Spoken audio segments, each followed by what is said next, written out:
ঘরোয়া উপকরণ দিয়ে বাইরের কন্টিনেন্টাল ডিশ যদি বাড়িতেই বানানো যায়, তাও আবার খুব কম সময়, তাহলে কেমন হয় বলুন তো? চলুন আপনাদের সাথে আজকে সেই রেসিপিটাই শেয়ার। তার জন্য স্লাইস করা পনিরগুলোকে বেসিক স্পাইসেস মানে লঙ্কা গুঁড়ো, জিরে গুঁড়ো, স্বাদ মতো নুন আর একটুখানি তেল দিয়ে ভালো করে ম্যারিনেট করে রেখে দিতে হবে।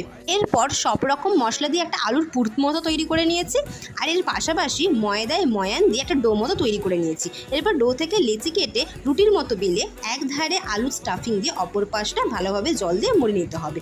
এবার মোড়া অংশে পনিরের টুকরো রেখে ছুরি দিয়ে সরু সরু করে কেটে নিতে হবে, ঠিক আমি যেভাবে কাটছি ঠিক সেইভাবেই। এবার সরু অংশগুলোকে খুব সাবধানে টুইস্ট করে পনিরের ওপর র্যাপের মতো করে রোল করে দিতে হবে। আর হ্যাঁ, এটা কিন্তু খুব সাবধানে করতে হবে, বেশি তাড়াহুড়ো করলে পনিরটা ভেঙে যেতে পারে। এবার ভালোভাবে ভেজে সার্ভ করলেই ইয়োর স্ন্যাক্স ইজ রেডি। ভালো লাগলে লাইক শেয়ার সাবস্ক্রাইব করে দেবেন।